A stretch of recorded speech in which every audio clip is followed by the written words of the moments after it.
เช่นที่ว่าบ่อันไปชงไม้นี่นะโอ้มันยากบ่โอเคสันเห็นไอ้โนดมาเนี่ยที่เป็นชายชิมาเอาลงเบิดก่อนแล้วจังนับเบิ่งแต่ละเสร็จ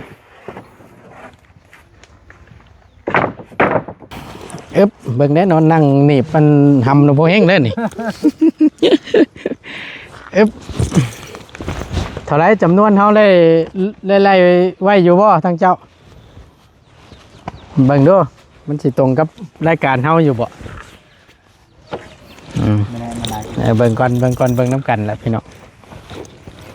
นี่เพราะว่าของเงินบ่ตูนไล่ไว้แล้วพี่น้องคร่าวๆไว้แล้วอยู่นี่นี่ออกเท่าไหร่อยู่นี้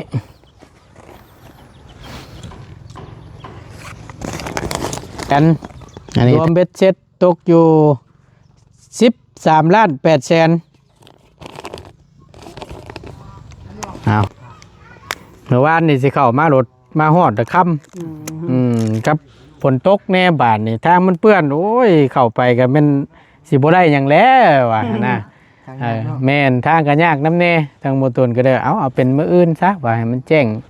หูแจ้งตาก็บวกให้ทางมันหมั่งน้ำแน่เนาะเอาแหนบนี่10 ล้านกีบนับเบิ้งไงเลยนับเบิ้งตัวนี้3 ล้าน7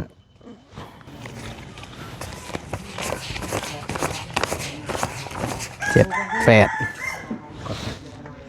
13,800,000โธ่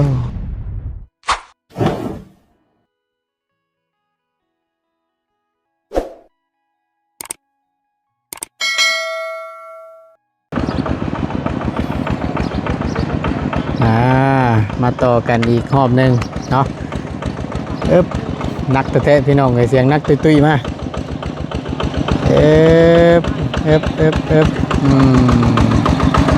คือสิครบบาทเนี่ยเนาะไปน้ำแน่เฮ้ยโอ้โห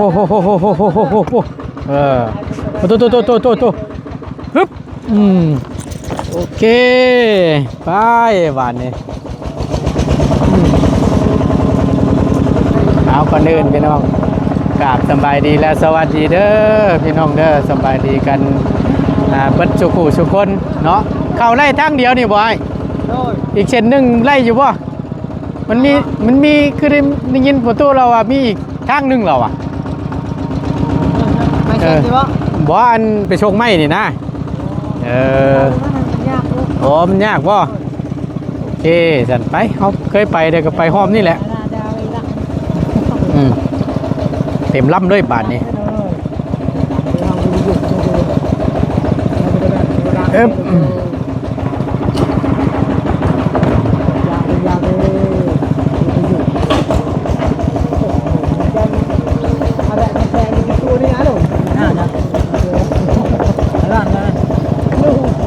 ผู้สาวประกาศหาผู้ว่าไปเกี่ยวข้าวซอยอยู่3 เทื่อเราบุญไปมาเราอ่ะโอ้ยประกาศรอบที่4กับโบก้าเราอ่ะ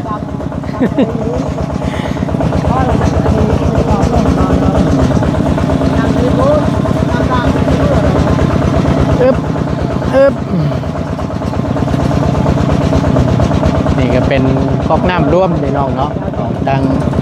บักลัดตะบานมันได้สร้างไว้ให้ในหมู่บ้านเนาะแห่งนี้บ้านเติมใหญ่นี้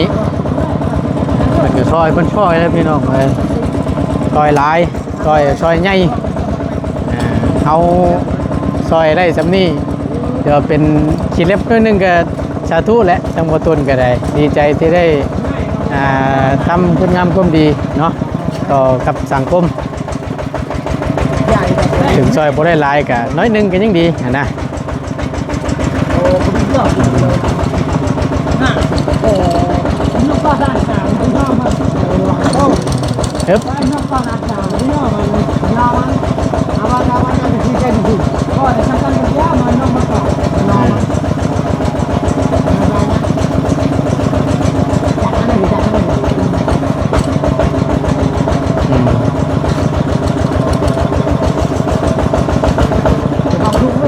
ถอยก้นเขาคือเก่าบ่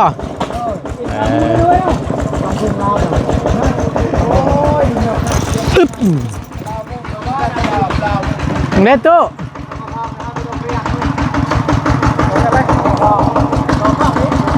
เจ้าของเรามาแต่เราสิตื่นสตกใจอยู่หรอกมันไม่ไพ่วะเนี่ยเนาะ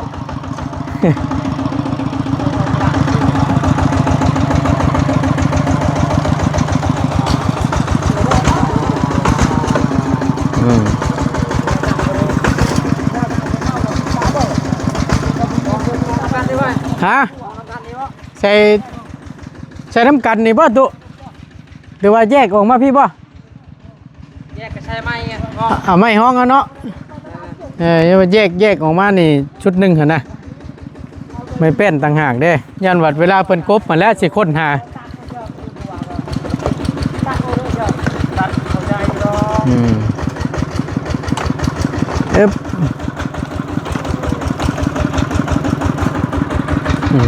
เอาตัวมา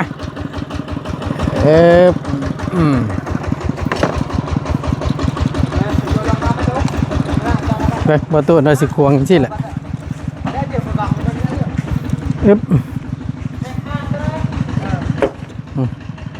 ควงไว้ในนี่แหละ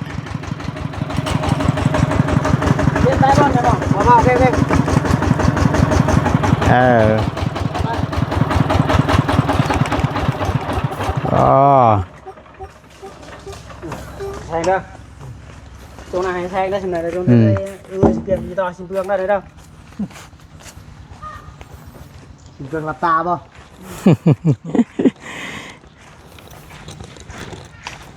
สะพานขาดกับชิมเปลืองสะพานขาดกับสิ้นเปลืองก้าวขาดกับชิมเปลืองเนี่ยมันเล็กคำเขาได้ใช้งานมันนี่โดยใหญ่ดีเดี๋ยวตัวน้อเพราะว่าอะไรก็จะได้มากอยู่แล้วเราแปลนบัดเลยขักแล้วจะได้ลงๆในทางนี้ก็ได้หันหน้าขึ้นพุ่นละพี่น้องทางประตูยันหน้าลงพุ่นหันหน้าขึ้นทางพุ่นละหันใจทางนี้อยู่นี่มันคือว่าหันแล้วมองนี่ก็เอาทำความสะอาดมันออกเพียงได้คือว่าละดินมองนี่เบิ่งประตูใส่อันเบิ่งมุมถ้าสมมติว่าเนาะนี่ตั้งหันหน้าขึ้นพุ่นนี่เพียงอยู่มองนี่ขนาดเพิ่นก็แต่พุ่นมาฮอดพี่แล้วทางนี้คำฮือหัวออกนี่มันเป็นบัดหนึ่งชื่อแหละเดี๋ยวเราปอกสิพูดเยอะมาเลยที่ไปก่อนเนี่ยท็อปไปเยอะไอ้ทั้งเดียวเนี่ยเหลือเดียวเลยมาเลยนะตะกันเอาเลยว่าจะมาตู้มาหามก็เราชนมามันนักเลยนี่นะ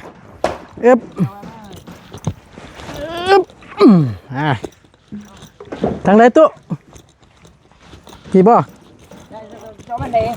อย่าได้น้องไหนแล้วเจาะทันทีจะกลางก็ได้กลางบ่กอบจะไรฮะตัวส่วนใดนี่บ่ได้เลยมือกองไปใช่ไหมมือกล้องค่าเกี่ยวเข่าอยู่มือปืนค่าเกี่ยวเข่าก็เลยบ่อยากรบกวนเพิ่นบัดนี้ให้เพิ่นเกี่ยวก่อน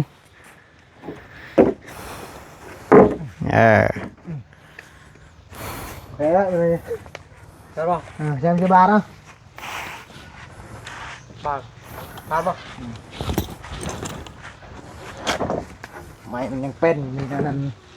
เห็นว่าเขาเน็บไว้งามเลยเนี่ยเจาะเนี่ยเขาเสือกมัดไว้ข้างในต้องหิงมันเนาะหิงมันเบ็ดมันน่าว่าหรอกอะเบ็ดเนี่ยมันชื่อเพราะไม่เป็นนั่นนี่แหละเอามาแล้วก็มันหนีบไว้เลยเหยียดอิงติ๊กเนาะ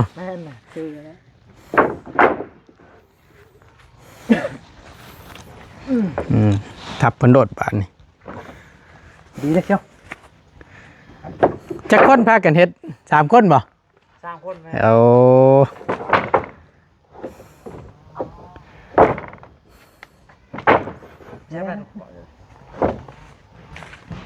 หายากแน่นะชื่อเขาต้องไปซื้อเป็นต่ออีกแน่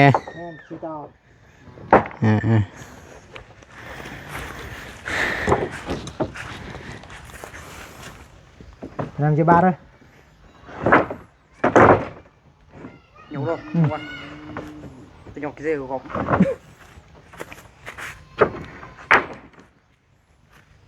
เช่นนี้เอาเขาในใช่พอได้ทับ cái này ตึงเพิ่นแน่จังหน่อย ở này đâu เอาเฮ็ดอะไรก็ได้เบ็ดต่างเบ็ดมันเลยหั่นนะเฮาสิโกงไปแล้วไดหั่นนะ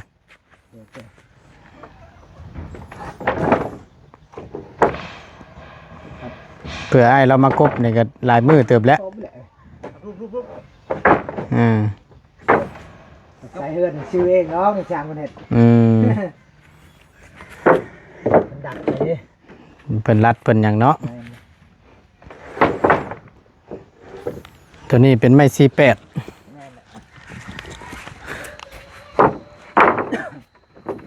เห็นว่าเขาเลื่อยมาแล้วมาเยียดไว้เนี่ยโอ้บุคคลปานนี้ดอก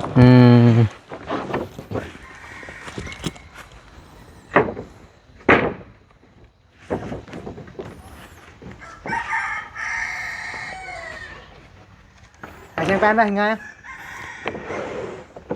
ไปเกี่ยวเข้าน้ำบ่มื้อเช้านี่ แม่น เข้า จังพรแล้วซะ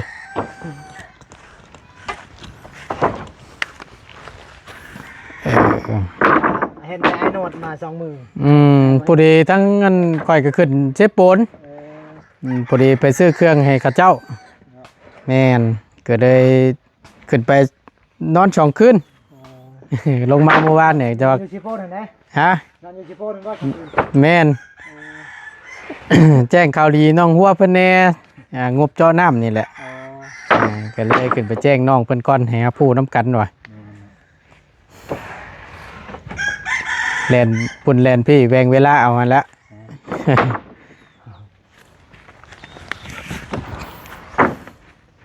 ในกุ้งนี่ ไม่กรุงบ่ตัวน่ะ กุ้งที่ได้หมดเลย เนาะ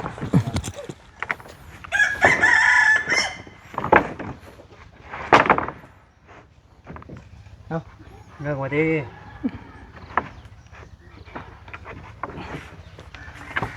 นี่ย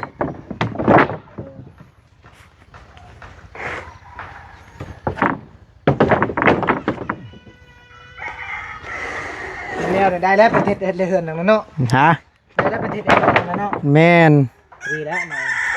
ต่อกันเลยนะใส่กำลังใส่เส้นผ่าแล้วก็อันนั้นน้ำโย ทีมงานบาวโนดป่ะ ฮะแม่นของผู้ใหญ่ทั้งลูกหนวดเพิ่นที่เพิ่นนั้นป้าหนาคักแท้ตัวนี้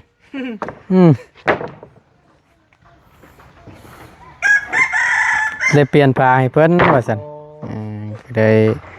แต่คาคือเฮือนชาวพ่อนั่นเนาะ แม่นได้ยินเพิ่นว่านั่นแหละมันใส่ไม้ผ่าเชลล่าว่าซั่น โอ้งามแล้วเฮือนเจ็ดเลยครับ โดยหากแต่ว่าความแข็งแรงก็คือเว้าหั่นแหละสู่ไม้อันนี้เฮาแบบบ่ได้หรอก ชูมันนี่ไม่ได้ดอก แม่น ความแข็งแรง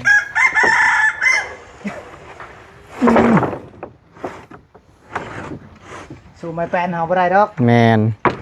แต่ความงามน่ะก็ยุกให้เพิ่นนั่นแหละ แม่นแล้วความงามนั่นแหละ ป้าโตสงสัยพิษเงินพาพิษเจ็ดหน้านี่ แม่น คักกะลีอันนี่นานึบเลยบาดนี่ เฮ้ยสิแปด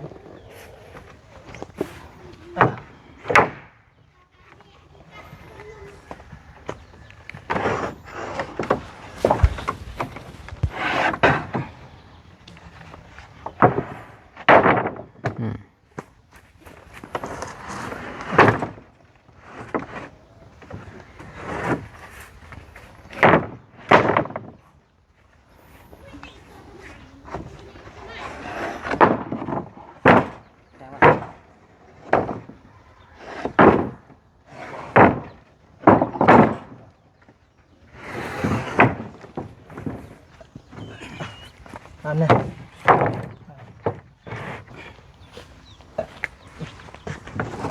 แปดจะไปแล้วแปดนี่ก็ นับอะไรไม่เชียวแปนร้อยเชียว ฮะพี่ก้อยไปกี่แผ่นร่างน้ำอะไรไว้หรือไม่ครับมาแน่ที่เป็นชายชิมาใช่หน้าน้ำอะไรไว้เอาลงเบิดก่อนแล้วจังนับเบิ่งแต่ละเสร็จ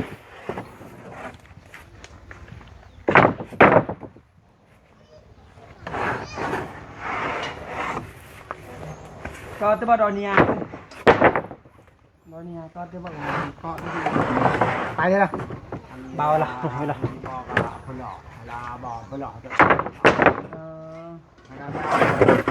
ตะแต้มรอมยาวทางนั้นกำลังบ่พลอกจ้ะเอานับเบิ่งน้ำกัน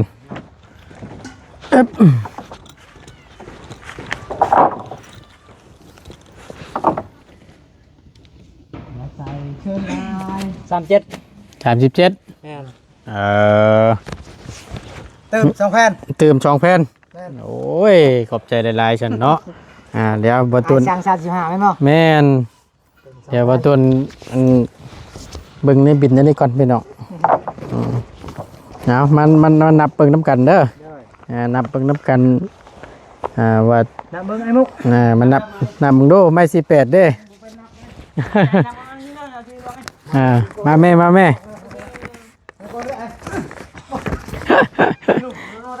นี่แหละพี่น้องเลยในการจำนวนไม้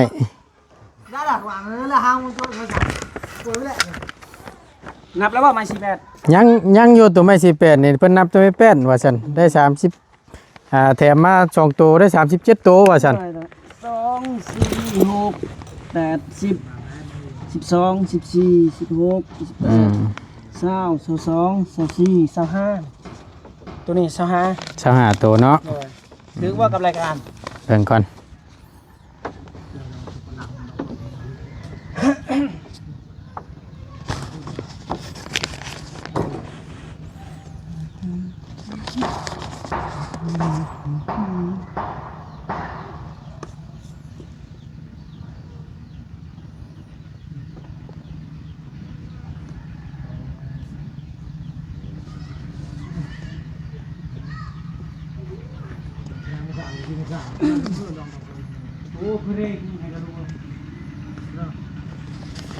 ตัวไม้อันนั้นเด้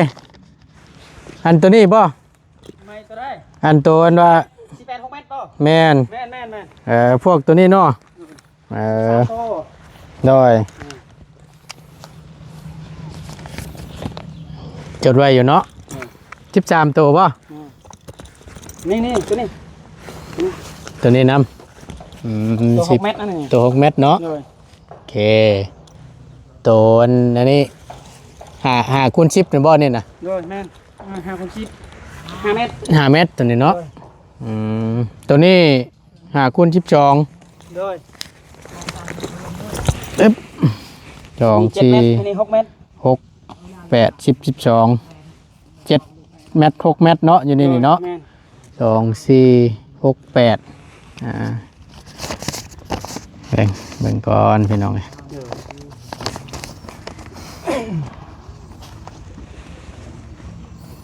ไม่48จำนวน25ตัวเนาะและไม่แป้นไม่แป้น35ตัวแล้วก็ไม่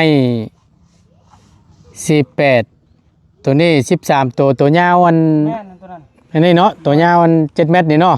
โอเคแล้วก็ไม่5คูณ10ตัวไม่5คูณ10ตัวป่ะแม่นเท่านั้นเนาะ2 4 6 8 10โอเคพวกหน้า12นี่ตัวนี้เนาะ4 4 8พวก6 เมตร7 เมตรน้ำแน่พี่น้องเนาะโอเคสั่นมาพี่ให้มานั่งอยู่พี่มาบานนี่เตรียมใจเงินใจคำก่อน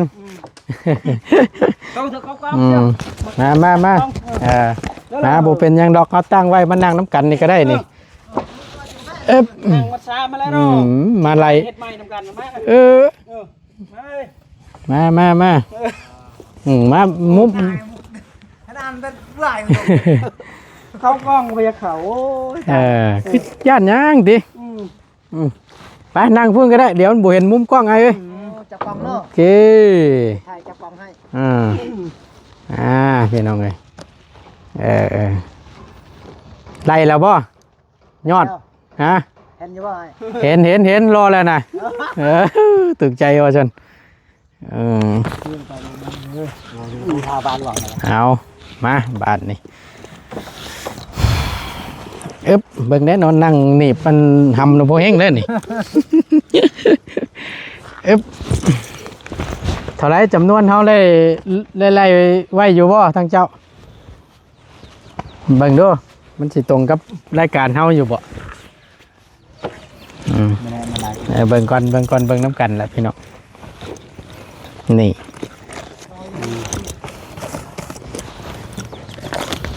อะไรมาก่อน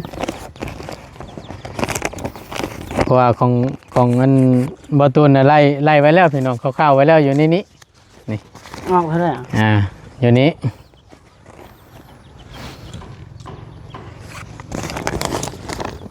อันนี้ทั้งรายการได้เราเตรียมไว้ตัวนี้สีไล่เบิ่งน้ำกันไม่คูณ10เนาะ12โต2 ล้านกับ100,000เนาะจำนวนเท่าไรนี่5 ตัวบ่ตัวนี้บ่อ๋อ12ตัว12เนาะวันนี้คูณ10ยาว4 เมตรยาว4 เมตรอ๋อตัวนี้เนี่ยยาว5 เมตรเนาะโอเคเอาไหมพี่น้องเลยเอาคูณ10ยาว5 เมตรเนาะ2 ล้าน100,000 12ตัวตัวนี้คูณ10ยาว4 เมตรจำนวน10ตัวเป็นเงิน1 ล้าน4 แสนตัวนี้หน้า12แข้ง7 เมตรตัวนี้4ตัวเบิดไปอยู่1 ล้าน2 แสน60 พันตัวนี้อีกคูณ12 6 เมตรตัวนี้ความยาว4ตัวล้านกับ80 พันเนาะไม่48ยาว6 เมตรจำนวน13ตัวเบิดไปอยู่1 ล้าน560 พันตัวนี้ไม่ยังตัวนี้ไม่แป้นเนี่ยอ๋อไม่เป็นปูเนาะ35ตัวเบิดไปอยู่4 ล้าน9 แสนตัวนี้ก็ไม่48ยาว4 เมตรเนาะ25ตัวเบิดไปอยู่ล้าน1 ล้าน5 แสนรวมเบ็ดเสร็จตกอยู่13 ล้าน 8 แสนเอากะตรงกับอยู่บ่ตรงเป๊ะมักชิบอยู่บ่เนาะอันนี้ของง่ายแล้วนี่พี่น้องเอ้ยเบิดไปอยู่13 ล้านกับ8 แสนกีบมาก็คงสิบ่ต่างกันดอกเฮาว่ะพี่ได้ยอดรวมเฮาเป๊ะเนาะนี่เป๊ะมักชิบเลยนี่ปั๊บมักชิบเลยนะโอเคสันได้จำนวนตรงกันอยู่เนาะพอดีว่าต้นก็เฮ็ดได้การไว้นี่แหละพี่น้องเมื่อนั่งไล่เบิ่งเพราะว่าฮู้แล้วราคาโตไม่คูณ12นี่เม็ดได้แล้วเอาน้ำเม็ด45บ่เม็ด45ราคาโตพวกไม้แป้นนี่35บ่ต่อเม็ดนึงนะพี่น้องราคากับไม้48นี่ให้เราคิดน้ำเม็ดหนึ่ง15,000เนาะก็เลยไล่รวมเบิ่นล่ะพี่น้องเอ้ยจ่ายในรอบนี้ก็แม่น13 ล้าน 8 แสนโอเคถือว่าสำนวนตรงกันแต่ว่าเราก็แถมมาให้น้ำโยพี่น้องไม่เป็นก็ได้เนาะก็ขอบใจหลายๆ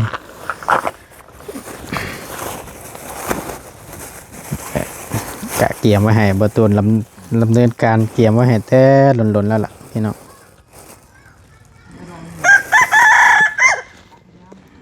เบิดก่อนเด้อเมื่อวานนี่สิเข้ามารถมาฮอดตะค่ำกับฝนตกแน่บาดนี่ทางมันเปื้อนโอ้ยเข้าไปก็เป็น สิบ่ได้หยังแล้วว่านะแม่นทางก็ยากนํแน่ทางบ่ตนก็ได้เอาเป็นมื้ออื่นซะว่าให้มันแจ้งหูแจ้งตาก็บวกให้ทางมันมั่งนํแน่เนาะเอาแหนบนี่10ล้านกีบนับเบิ่งไงเอ้ยนับเอา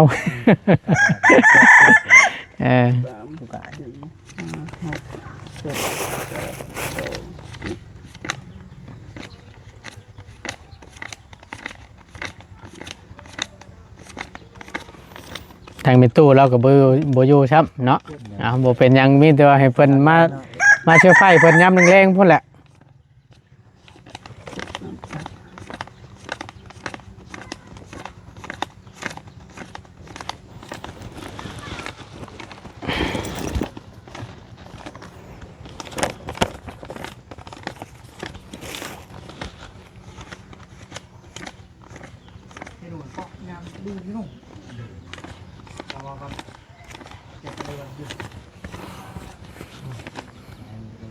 อย่าแต่ผลและตกเขาอะขึ้นไปขึ้นมาอยู่พี่น้องเลยแม่นก็อยู่เชฟโปนนั่นเรียบร้อย ตกแล้วมาทางนั้น ตกไรทางนั้นโทรหาถามโมอยู่โปรยๆลิ้นนั่นแหละครบเนาะตัวนั้นเนาะเอานับเบิ้งตัวนี้3 ล้าน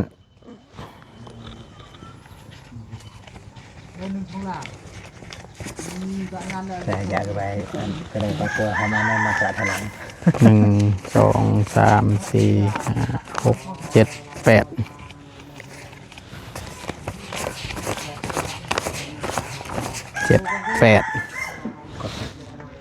13 ล้าน8 แสนโธ่กรีพี่น้องเลยแนมเบิ่งคือจังหวะหน่อยเลยเนาะแนมเบิ่งคือจังหวะหน่อยบัดพอลงมือลงสนามใส่รถหลายตึบ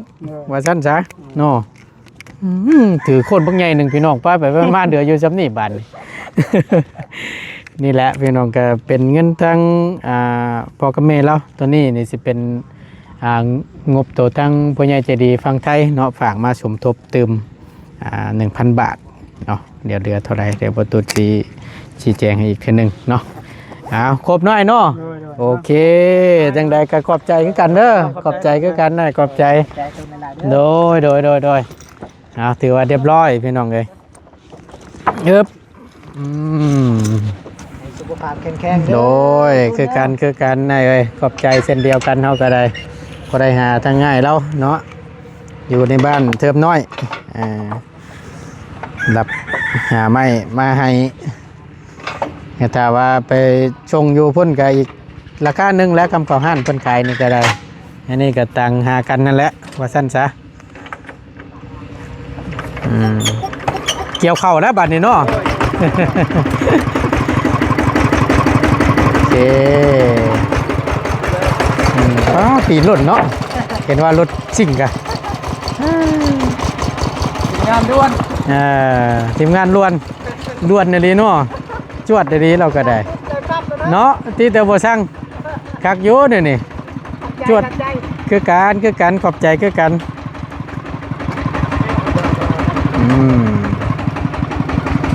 เพราะว่าไม้มันอันนั้นน้ำเนพี่น้องเพราะว่ามันเลื่อยมาไม้เนาะแต่ว่าเขาเลื่อยมาไม้ชดเนี่ยมาแล้วกันแนบไว้นี่สิตรงครับอันนี้ก็ตรงอยู่หรอกเวลาเพิ่นกบมันยังแล้วเพิ่นเบ็ดใจก็ถือว่าได้ครบตามจำนวนที่เราต้องการเนาะมาครบเป็นที่เรียบร้อยมีแต่รอทางไอ้สร้างแล้วบาทนี้มาอันนั้นพี่น้องมาลำเนินกบใหม่กบตอกกับพอดีละตั้งประตูนกันในน้ำตั้งหน้าตั้งเมตู้เราโบยูกับที่ได้เป็นตัวแทนเนาะตัวแทนทางประตูนก็ได้ทางเมตู้เราโบยูมีแต่ว่าช่วงแรงๆเนาะก่อนอื่นได้พี่น้องเด้อถือว่าได้ครบเจ็ดชิ้นเป็นที่เรียบร้อยไม่เฮือนเมตู้อายุ6 ปีเนาะทางประตูนก็ดีอกดีใจหลายที่ได้ไม่ได้ตอกมาเฮ็ดเทือนเฮ็ดซ่านให้ทางเมตู้เราเนาะต้องมีแต่อย่างแทบบ้านนี้